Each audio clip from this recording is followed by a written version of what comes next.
It was a moment that no one saw coming, an event that could have been pulled straight out of a political thriller. The Oval Office, usually reserved for serious, world-altering conversations between the president and his most trusted advisors, was suddenly thrust into chaos. Donald Trump, fresh from his usual blustering speeches, was expecting the routine political discussions of the day.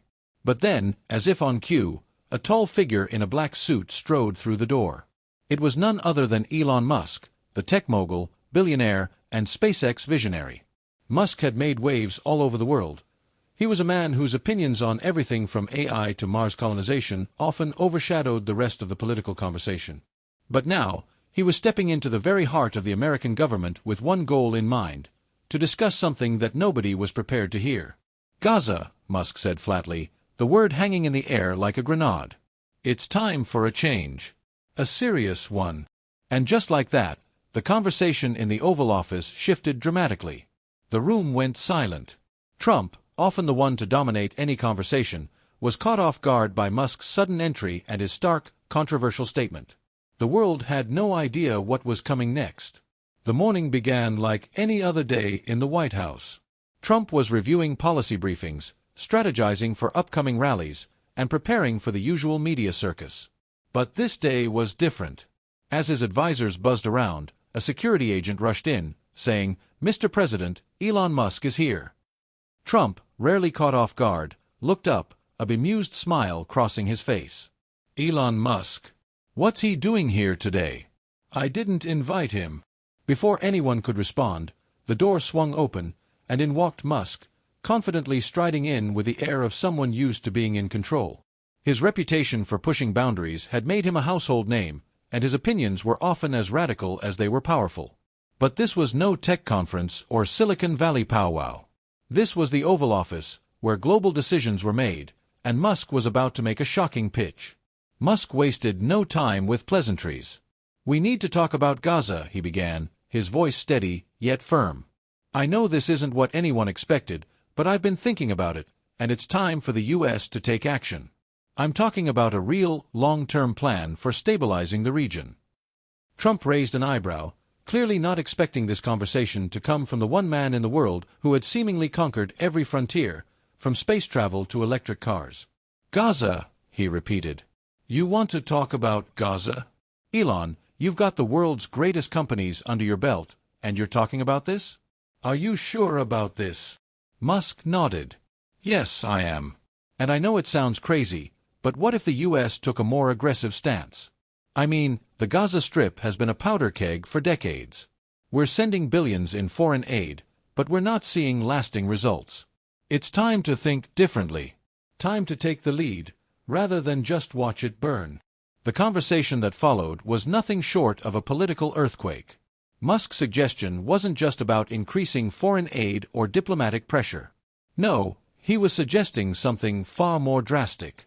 He talked about a new strategy for the U.S. to directly take control of Gaza, stabilizing the region by force if necessary.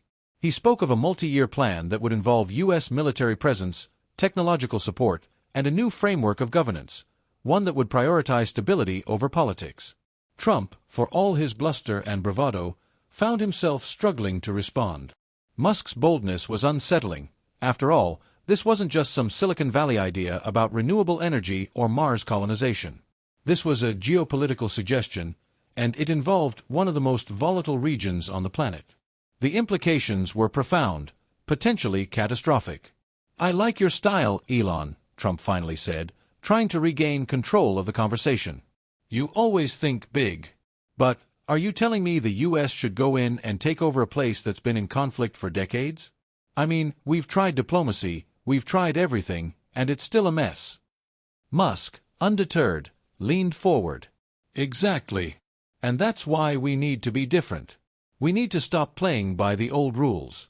If we're serious about peace in the Middle East, we need to stop making excuses. We can't just keep sending money and hope things magically change. We need boots on the ground, but not just military. We need innovation. We need tech solutions, infrastructure, and a clear, long-term vision. And it won't be easy, but someone has to step up." Trump sat back in his chair, his fingers tapping the desk. He was fascinated, but also wary. It was a wild idea, an idea that could ignite a global crisis, or perhaps be the game-changer the world had been waiting for. And Musk, for all his eccentricities, was the kind of visionary who had made impossible ideas a reality before. Was this just another one of those moments?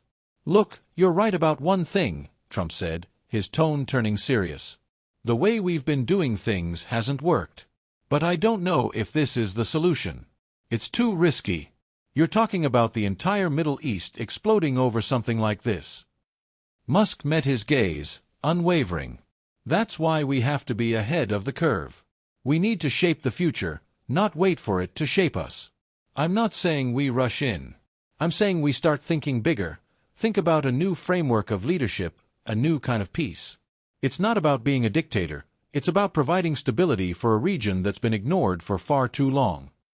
The conversation grew more intense, as the two titans of business and politics volleyed back and forth, each pushing their own vision for a world that had grown increasingly divided. Musk wasn't just offering a tech solution. He was pushing for a political revolution in how the United States approached the Middle East. Trump, for all his tough talk, didn't seem fully prepared for the kind of disruption Musk was proposing.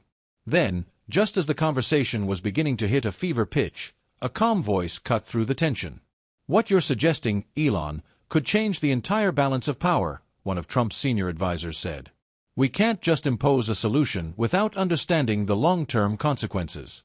This isn't just a region, it's a powder keg."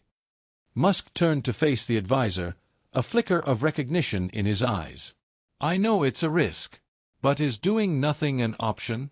We're talking about the future of an entire generation of people in that region, people who have grown up in conflict. If we keep playing it safe, we're condemning them to more of the same." Trump, momentarily stunned by Musk's conviction, looked out the window, his mind racing. He had always prided himself on making tough decisions, but this was different. This wasn't about a trade war or a tax cut, it was about reshaping the global order.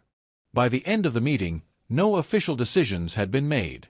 But one thing was clear: the conversation between Elon Musk and Donald Trump would reverberate for weeks to come. The idea of a U.S. takeover of Gaza was controversial, dangerous, and yet, at the same time, strangely visionary. Musk had, once again, managed to shake the foundations of conventional thought.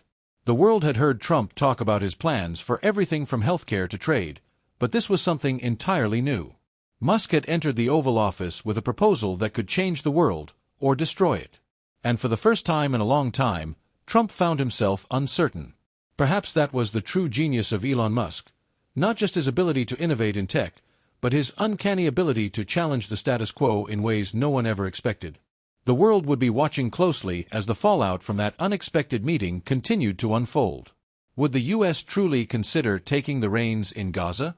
Or was it just another outlandish idea that would fade into the background of political theater? Only time would tell.